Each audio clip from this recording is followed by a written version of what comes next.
But how do I get a copy of the audio recording? Well, I keep getting this question a lot. Ever since we launched the Entrepreneur's Pocket Guide to Freedom a couple of months ago, a lot of people have said, they love the idea of the book, but they really prefer an audio version of it. And I thought the first time I wrote my first book, E-Payment Secrets, we actually went into the studio. It took 2 days, full days with a voice coach, going through the whole process. And it was awesome, right? We paid a lot of money, but more importantly, we got this amazing experience to see how audiobooks are recorded, what it's like to be in a recording studio, an official one, and surprisingly, they didn't have much bass in the speakers. That was the one thing that blew me away. Sidebar. But when we went to the studio, it was really just the entire book verbatim, and I wanted to try something different with this book because I want to make sure this information gets in the hands of as many entrepreneurs and as many people aspiring to be entrepreneurs or as many people struggling as an entrepreneur or a business owner or even CEOs who really want to take their company to the next level while gaining more freedom in their life. So I figured I would break this book up into multiple chapters and we'll just put it on YouTube for free for now. We may someday package it back up and take it off, but for now I want you guys to have this information and be able to start prospering from it right away. So we're gonna take some time and I'm gonna read the book. It's right here on a PDF on my screen. But we're also going to take a little bit of time to kind of dive a little bit deeper into these subject matters because I want to expand on it. Yes, the book is only 112 pages. You can get through it really quickly, but I also want to be sure that you get more of the context of where we're coming from with each of these ideas as we bring them along. Okay? So we're just going to kind of kick right off, and I like this format already because you guys have the ability to pause and play and we get to interact a little bit more as well. And here's the book, Entrepreneur's Pocket Guide for Freedom. You can get it on Amazon right now. I'm keeping the price as low as possible. I think it's still only $4.09 and $5.09 for the Kindle version. Yes, I love my Kindle. I have one. I'm reading Alex Hormozy's $100 million offers right now. Amazing book. I love my Kindle because I can take it with me on the road when I travel. But there's just something different about having a book in your hands, holding it, and just, seeing the words on paper. I will strongly urge you to, if you can, at least buy a copy of the book to put it on your shelf. That way, it's a constant reminder. The little slip in the back. These are subconscious reminders of things that you may have learned from the book, whether you read it or you're listening to this recording. It doesn't matter. Having a copy on hand where you can reference it quickly and you can see it and it builds subconscious memories for you is such a big part of being a successful business owner or successful in life, really. Like having these resources readily available, not just in some digital device that you never really think of until you want to open it or you happen to take a trip somewhere. So I urge you to get a copy of the book, not for financial reasons because I really don't make any money on it, just that you will have it as a resource to reference in the future. So that's my pitch. And now let's get into the book. So we start off, So we start off, The Entrepreneur's Pocket Guide to Freedom, How to Rapidly Expand Your Business and Wealth While Working Less and Less and Less. And that's really what this whole book is. The premise of this book is just how to free you from the day-to-day shackles of your business so that you can work on the business where needed instead of working in the business. Most entrepreneurs get stuck working in their business. They don't hire the right staff.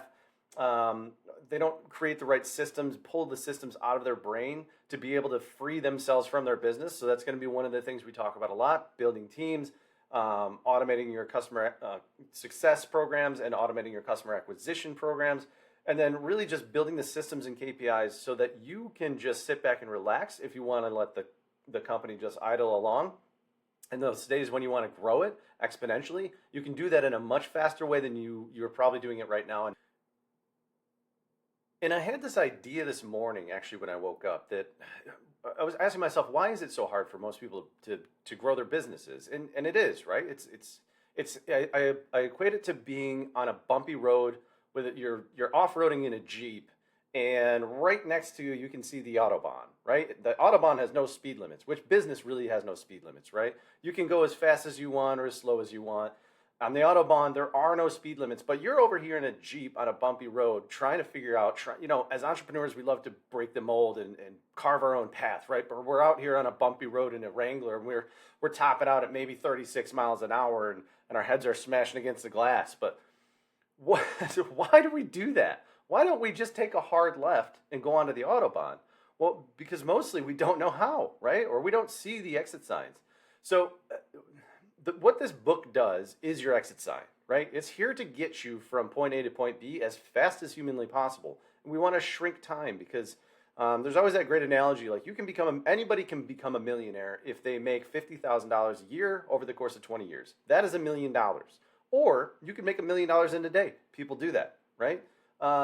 Dum-Dums, the lollipops, they make 12 million of those a day, right? They produce 3 billion of those a year. Have you ever seen a Dum-Dum commercial? A commercial for the Dum-Dums? An ad? They 3 billion a year. Every single child in the world wants a Dum-Dum when they leave the office of a doctor or a swim lesson or anything children related. They're probably going to get a Dum-Dum at the end, and they have no marketing whatsoever. Well, they do have a little bit, but I've never really seen any. I just looked them up the other day because I was curious, and they've got a drummer boy mascot, and that's pretty much it. And that's incredible because that company just celebrated their 100-year anniversary.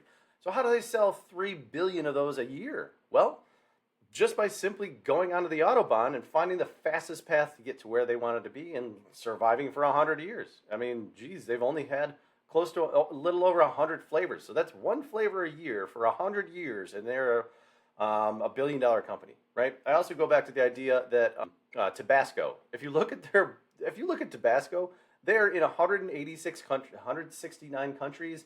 They make $1 billion a year. I forget the exact numbers now, but they are a massive company. And you know what the ingredients in Tabasco original hot sauce is? Vinegar, peppers, and water. It's only 3 ingredients. They're a multinational conglomerate of these amazing hot sauces. There's only 3 ingredients in this hot sauce. It's been around since like 1873. It's incredible how when you simplify your path to getting there, you can move from the bumpy Jeep on the side of the road to a brand new Lamborghini that's mowing through at 187 miles an hour. So again, that is what the Entrepreneur's Pocket Guide to Freedom is all about. Getting you out of your business, getting you from working in it to working on it as much as possible so that you can rapidly expand your business, your wealth, and while working less. So that's kind of my intro. And now, just a personal note from me, this is from the bottom of my heart. No matter where you are in your entrepreneurial journey, let me be the first one, if not the only one, to congratulate you in your success. Seriously, if you made $1 million or $1 in your business, you've done something truly special, and I'll show you just how special it is when we get into the numbers. But it deserves recognition, and I want you to keep going because you are doing something special. Out of the 8 billion people on this planet, there are only very few, that actually start their business, and even very less, the ones who actually succeed. So if you've made any money in your business, keep going. Just go make more so you can help other people, right? Get rich, then give back. That's a great motto to live by, and you'll never feel bad about getting rich. So to help, I've compiled a list of shortcuts, hacks, and how-tos to make your journey even more fun and exponentially more profitable. Side note, this book did take me 26 years to write, and I truly hope you enjoy reading it over the next 90 minutes, but if you're with me in the audio version, it'll take a couple minutes more. Motivate and inspire. If you know anybody that wants this book, please give them a copy. And if you ever want me to be a professional speaker in your events, in your podcasts, in your YouTube channels, give me a call or hit me up. That's my actual phone number. You can get me on that anytime. Oh, phone number is 602-834-3862. Or if you want to email me at support@theautomatedexec.com, I'm available for you. Through the table of contents, and this is a dedications page to my loving wife Jenny, who keeps me laughing on a daily basis. This is so true, and for whom my love grows every single minute. She is my mentor in patience. We recently had twins, and we have an 8-year-old, and they keep us on our toes, and she is a solid rock of just patience that the Italian in me doesn't really have. So she is my rock there.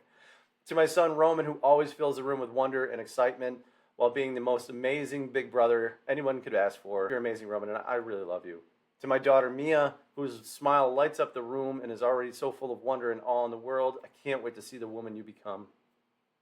And to my son Max, who is just so headstrong, I love it.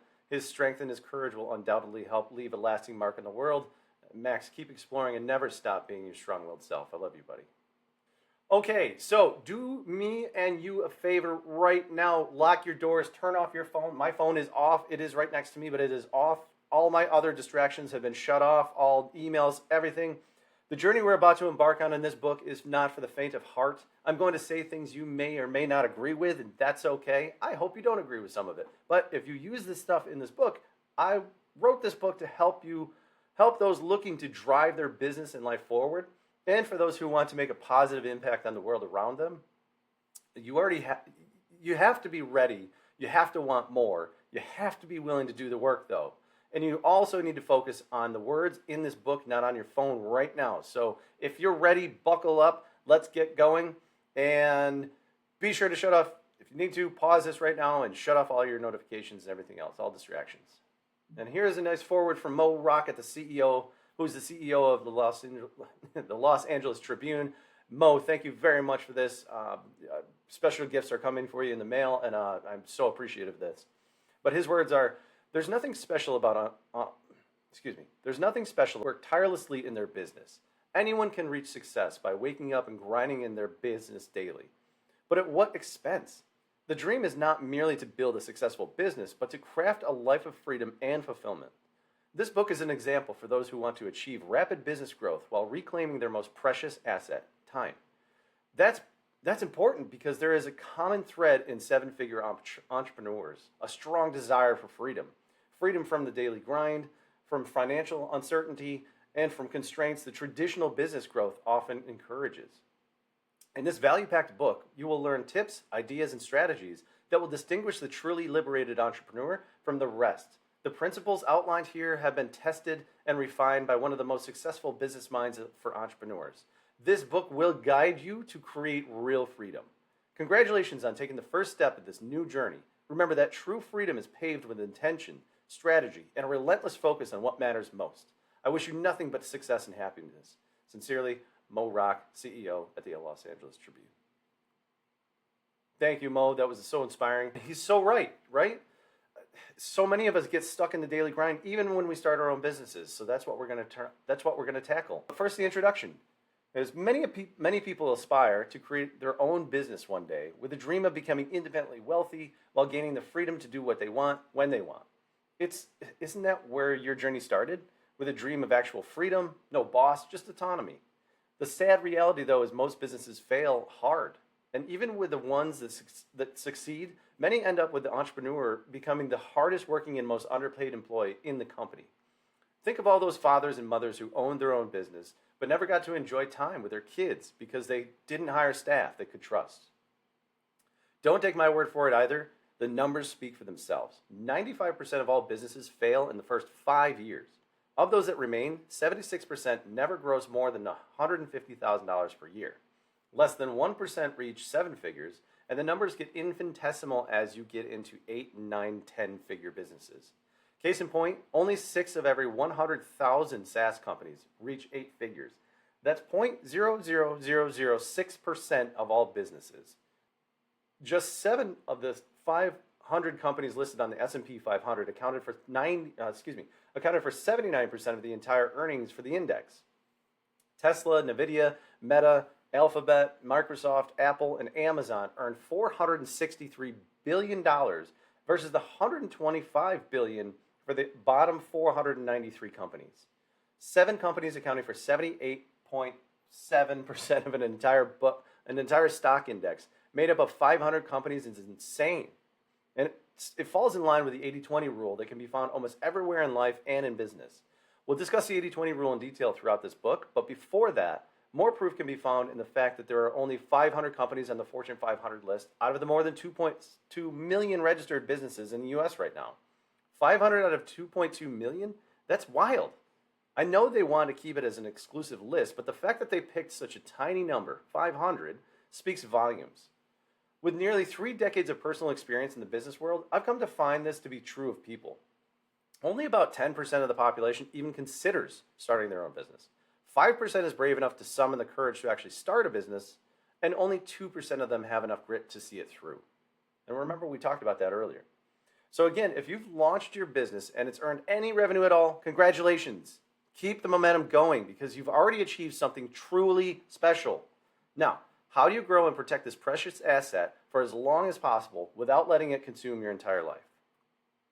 Well, that's exactly what this book covers. How to grow your business while becoming wealthy, not just rich, and yes, there's a difference, while ensuring the business demands less and less of your time as it grows. Because that's why you became an entrepreneur, right? To build a business that provides you with real freedom. Freedom of time, freedom of money, freedom of location, and most of all, freedom of purpose to ensure you be fulfilled. Next chapter, next section, 3 C's to your success. In this life, there are certain things that have the power to change you on a profound level. When you're younger, it's usually moments like getting to kiss the girl you like for the first time. Your hands were trembling, you had no idea what you were doing. That's okay, neither did she. Sweaty palms, and all of a sudden you can feel your legs go numb as a rush of blood goes to different parts of your body. It's exciting, scary, and indescribable all at the same time. But as we grow older, it becomes things like moving out of your parents' basement, right? Meeting the woman of your dreams, marrying her, and having kids, or even twins. Maybe it's something much simpler, like buying a car you always dreamed of as a kid. For me, it's Lamborghinis. I loved them. Whatever those moments were for you, you're now about to have another one. That might sound a little arrogant, but that's how powerful the 3 C's are to your success. They can truly take your life and business and your career to the next level, then the next, because you can reinvent yourself through these every single time. So what are the 3 C's that are so critical and so life-changing? Well, it's clarity, commitment, and cause. As entrepreneurs, I think clarity is one of the hardest things to find. Why? Because we always set out to change the world, quote unquote, or help everyone, right? My product, my service can help anyone, everyone, everywhere, all the time, and do everything. No, it can't, nor should it. It shouldn't even try to. Like the old saying goes, try helping everyone and you end up helping no one. While trying to help change the world and help everyone sounds like a noble cause, they're far too broad to be achievable, right? Think about it. Even the world leaders can't achieve it with the trillions of dollars in their marketing budgets. Heck, even the Pope only has 1 billion followers. That leaves 7+ billion souls who aren't even in his wheelhouse. This is why getting clarity in who you really want to help and who you can actually help is the linchpin to your success. Without it, you'll only get so far, but with it, you can continue to scale your influence almost indefinitely. Great. Yeah, that sounds great, Thomas, but how do you get the level of clarity that I'm talking about?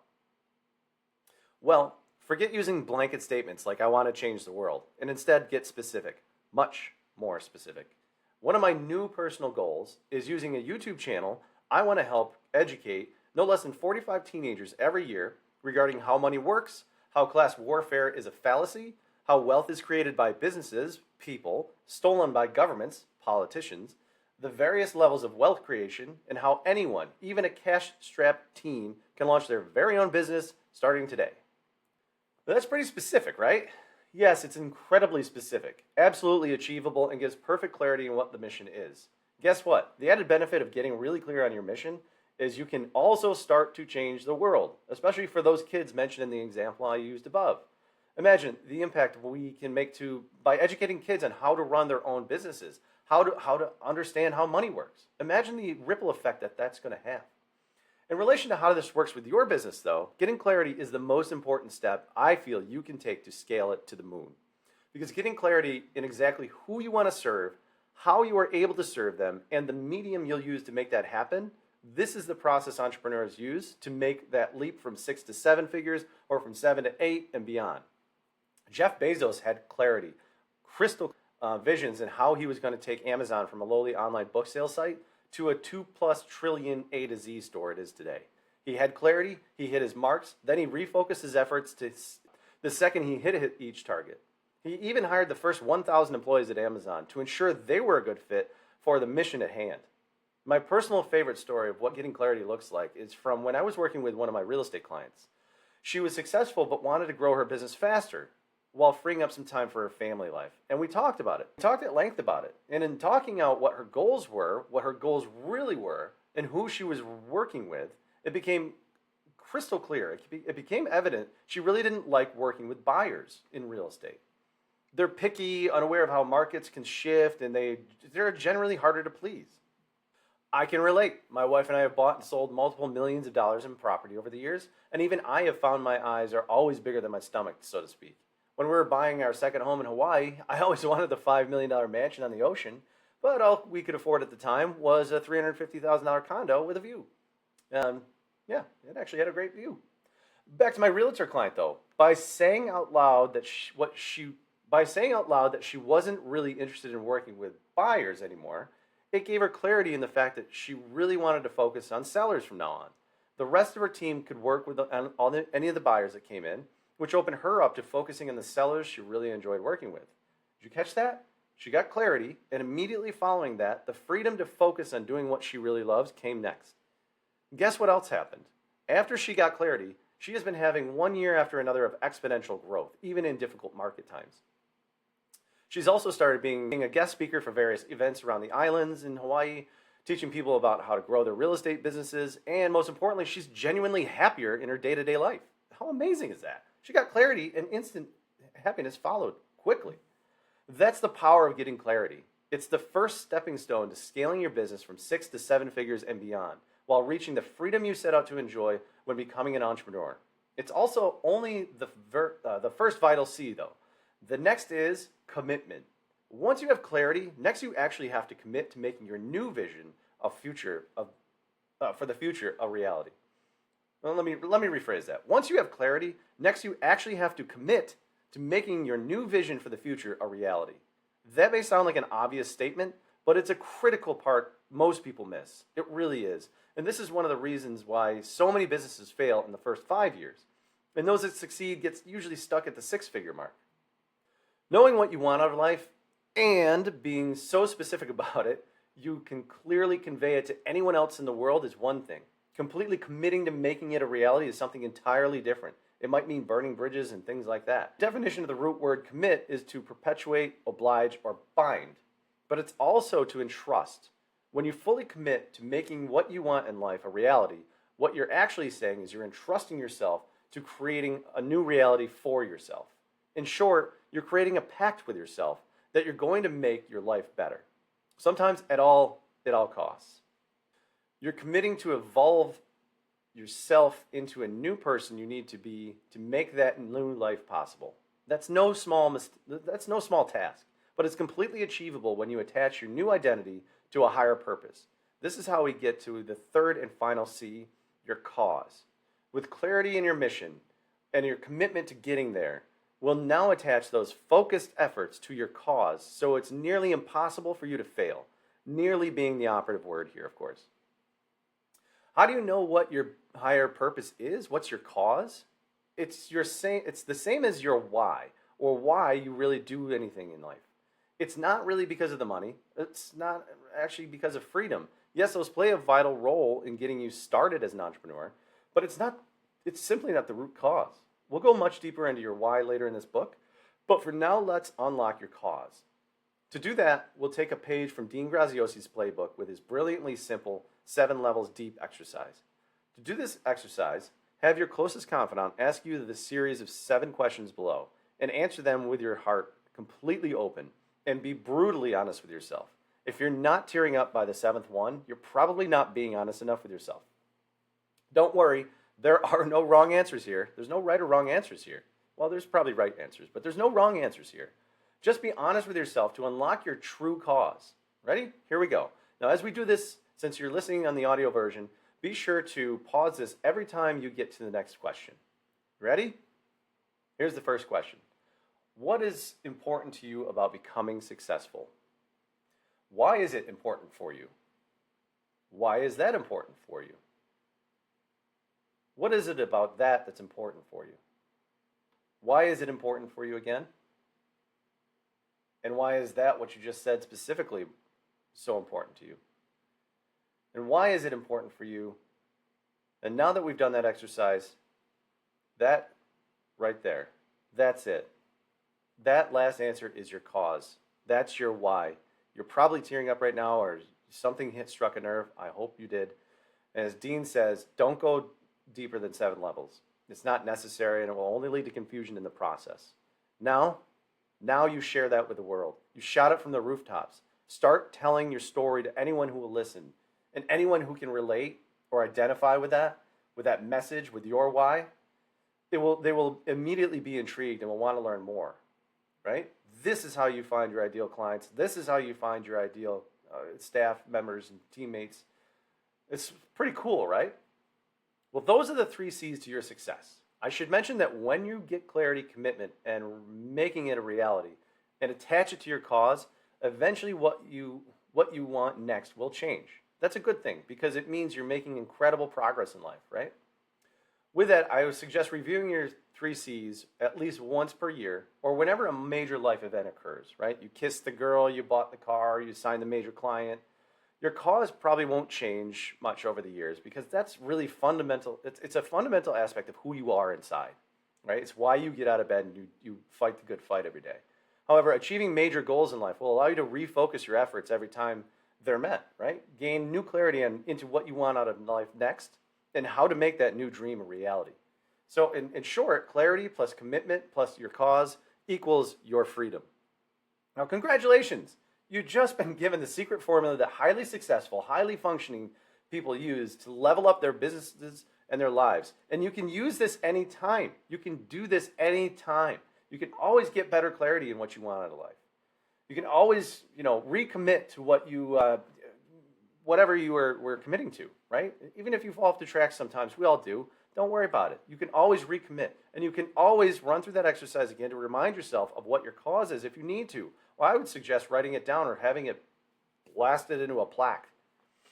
But by now you might be asking me how I learned everything we'll cover in this book. Well, let me give you a little backstory to explain why this book took me over 26 years to write, and in reality it's probably closer to 43. So how this book came to be. How this book came to be. My journey actually started at birth. I was born the youngest child of 3 to 2 entrepreneurs. Yep. Both my mother and father were business owners. My mother, Nancy, who's the co-owner of a real estate appraisal partnership, she opened with her longtime associate after working at years as a real estate agent.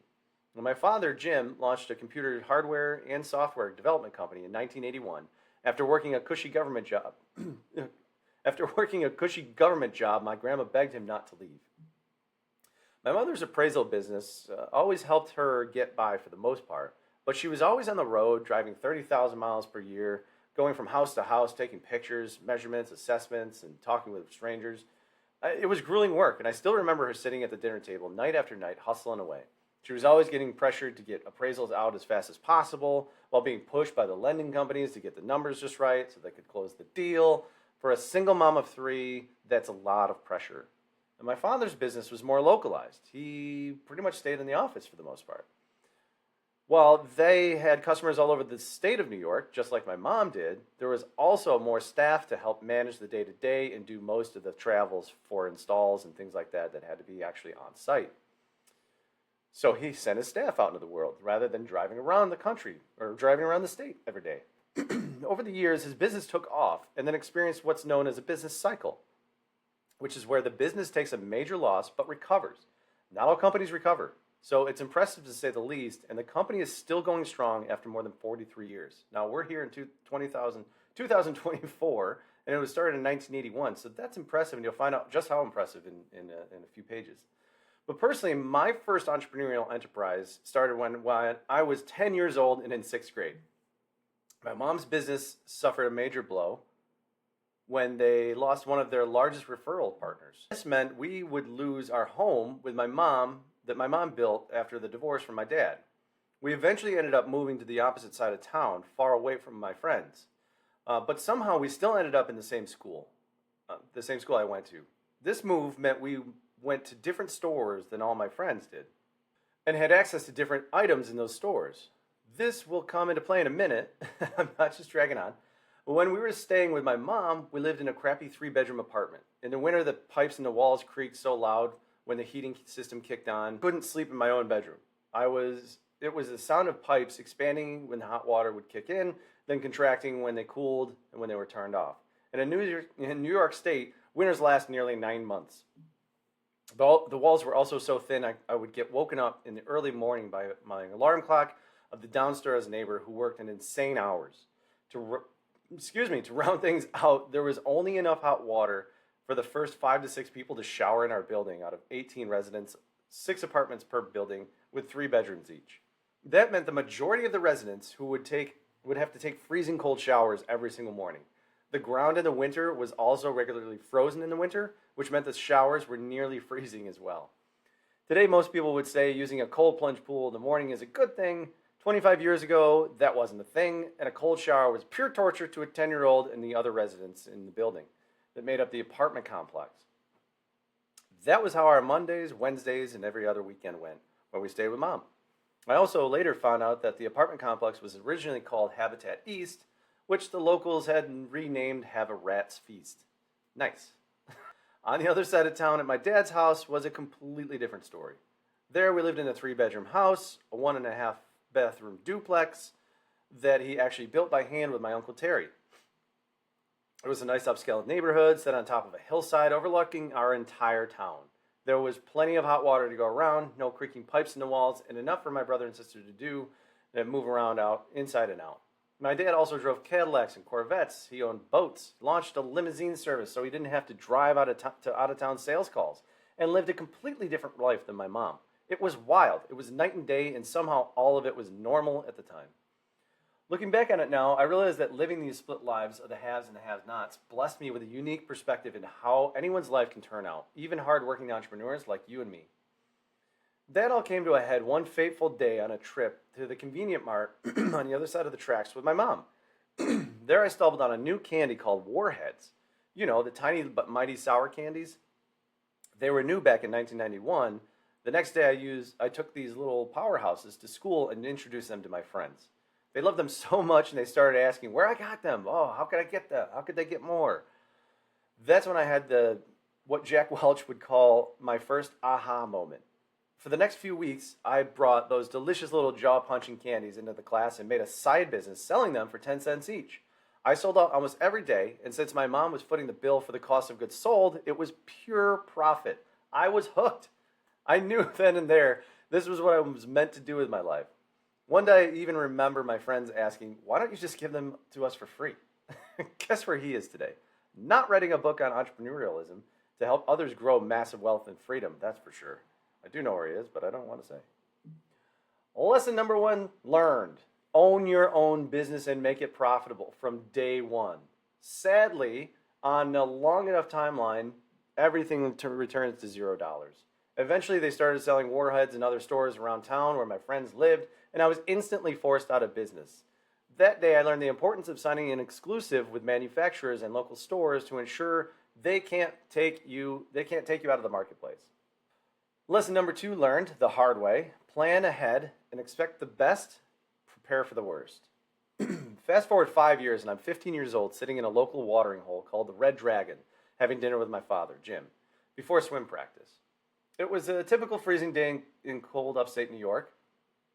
I vividly remember sitting too close to the front door. It would swing open with each person coming in and out, letting in a fury of blistering cold air that would instantly send chills throughout your entire body. It froze you to the core. The Red Dragon made the most amazing roast beef sandwiches in the world, though, so we split one while talking about our days. Jim was in a particularly good mood that day, as they were nearing the completion of a new municipal accounting system they'd been working on for a while. The kind of software solution that's sold for upwards of 6 digits per customer, and came with a 5-figure yearly maintenance contract. After hearing about how the company was currently doing, and how it was positioned to grow exponentially, I was intrigued. Especially since the millions of dollars in revenue being talked about was more money than I really thought was possible to make growing up in a small town. The average home price in our hometown at the time was around $60,000, and the median income was just a tick over $20,000. When you grow up around that kind of limited income and someone tells you their business is already in the 7 figures, you listen. Eventually, the conversation steered towards Jim asking me what I wanted to do with my life. What did I want to be? Well, knowing I didn't want to be living in a tiny apartment taking freezing cold showers anymore, I told him I wanted to do what he did, and that was God's honest truth. I wanted to be an entrepreneur. I knew I wasn't cut out to be an employee, too. Since I was already working summers as a lifeguard making over minimum wage, being average just wasn't in the cards. I had my first taste of success in my short time as the Warhead Czar of F.E. Smith School. Does that make me the warlord? No, I wanted a bigger piece of the pie. I wanted to run the show, and I was willing to do what it took to get there. ethically, of course. To which he replied, "Let's do it then. You'll have to learn the business and get a college degree to show you can put in the work and start at the bottom. If you want, we will need your help in the future. Maybe you'll end up running the show someday, but remember, nepotism is a great way to get a job, but not a way to keep it." "Deal," I said. "Why launch a business when I can work with my way into an already successful one?" I thought to myself. Plus, there's a tremendous amount of pride in carrying on the family business that had already afforded our family a better life. With my high school years quickly coming to a close, I enrolled in the accredited business school at SUNY Oswego in upstate New York and got my bachelor's degree in management with a minor in marketing and finance. After 4 years in college, I eventually graduated and started working with the gym a few months later. I started in the development department, helping create automated reports that clients would use to streamline their day-to-day operations. Things were looking up. I made garbage money, $17,000 a year as a college graduate, but I didn't care. Rent in my two-bedroom apartment was only $600 per month, and other than my utilities and my car payment, I was living on Easy Street. My life plan was starting to come together until almost 1 year into the day of starting my dream job, I was laid off. Gut punch. Devastated. Yep, my dad had let me and one other poor soul go. Remember how I said companies go through cycles? I unknowingly happened to hop on board a currently sinking ship. Unluckily, in business, it's usually last on, first off. That meant one other employee and I had to go, so there was enough funding for the rest of the staff and a chance to fix the company. If you've ever been laid off or fired, you know it hurts. Now, imagine the job you were working towards for nearly 7 years, had been striving to get since you were 15, even had dreams about since you were 10, and did everything it took to get it, suddenly vanished. You're even the first in your immediate family to graduate college. Then after finally achieving it 364 days later, it's ripped from under you. It sucked, and for the first time in 23 years, I actually had no idea what to do. Remember how I mentioned Jim's edict? Nepotism is a great way to get a job, but not a way to keep it.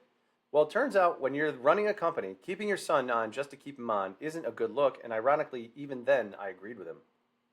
That was a pretty terrible day for both of us, to say the least. After getting the news from the man himself, I put on my sunglasses to hide the tears, popped into the office manager's office to tell her I was leaving early for the day, then I went home to break the news to my girlfriend, and it didn't go well.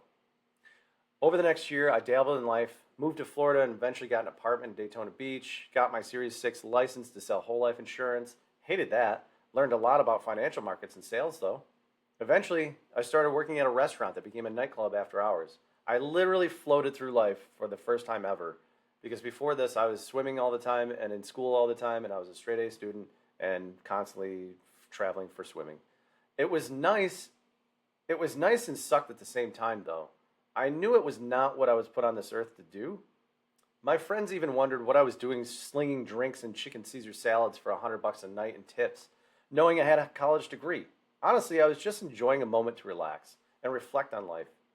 After about a year of slacking off, though, partying way too much, and getting sick of the nocturnal lifestyle, I had had enough. One night over a bucket of beers with Jim, I told him I was looking to finally make my move out to Arizona, a dream of mine for years since I was 14. He mentioned the company was doing a little better, and if I wanted to come back, I could earn a spot on the sales team for the newest product, ExpressPay, an online payment system that they had just released, they were about to. I had learned some valuable sales techniques while slinging variable universal life policies, VUL for those in the know. So I thought, why not? That's when things changed.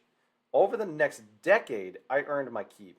I was the second highest grossing salesman on the team. I eventually moved to Arizona. I bought a house. I met my now wife, signed hundreds of clients, earned the company millions of dollars in revenue, traveled nearly 1 million miles to client meetings and conferences. You name it, I did it. After 10 years in hardcore sales, I showed Jim how opening a marketing department for the company could actually help it grow even faster. We launched it a year later with me as the one-man marketing team for a multi-million-dollar operation for the next 8 years. I was a one-man show. I built and managed everything from our websites, our funnels, our email campaigns, our brochures, our banners, and so much more. We honed their messaging and got clarity in who we were targeting with that messaging. Now, ExpressPay, which launched when online payments were still incredibly novel, now handles over $3 billion per year in payment volume. And we're about to surpass generating over $100 million in additional revenue for our clients. That was $100 million straight into our clients' bottom line. Side note, we've surpassed $100 million and we're well past it as of reading this story. That's the story of how this book came to be. It's the culmination of everything I've learned and done in the world of business, helping grow one of the largest SaaS companies in the country, and why I launched my own business in 2021 to help others like you do the same, to grow and enjoy the freedom. Now, I'm on a mission to show other savvy entrepreneurs like you the secrets we learned for scaling a business, building a team that delivers beyond even what they think they're capable of, and getting to enjoy the finer things in life while working less and less and less. My only regret is I didn't do this sooner. But who cares? We're doing this now, and we're going to go on this journey together. Are you ready? Let's go. A final note, this book is for you if... Now, I need to mention that this book is written primarily for owners, CEOs, and founders whose businesses have reached at least six figures in annual revenue. Annual recurring revenue, I should say. Why $100,000 plus? Well, for four reasons. And don't get me wrong, if you don't have a six-figure business yet, you can still get a ton of value out of this, and you'll have actually a heads up on how to get to $100,000 or more faster. But the reason I say $100,000 or more is because you've reached a milestone where your business can now start scaling exponentially with the right tactics. The exact steps laid out in this book. Your business has proven its value proposition to the world with its product market fit. You've most likely overcome the most common issues that plague early stage entrepreneurs, hiring your first employee and starting to having to delegate from your day to day. And you're now in a position to build and let your team excel so you can finally solely work on your business rather than in it. If that's you, and even if you want it to be you, let's do this. Because note, if you're not at six figures yet, there's still a ton of tips in here to get you there faster, especially as you start hiring a team, especially as you start getting the systems out of your brain and onto paper, and especially how you can focus on the people that are actually making you money. Those are the biggest things you'll learn in this book. So if you're not at six figures yet, there's still a ton of tips in here that will get you there faster. Implement each chapter as you grow your company and keep going. Implement each chapter that you need, so don't be scared to bounce around this book. Because you got this. We got this.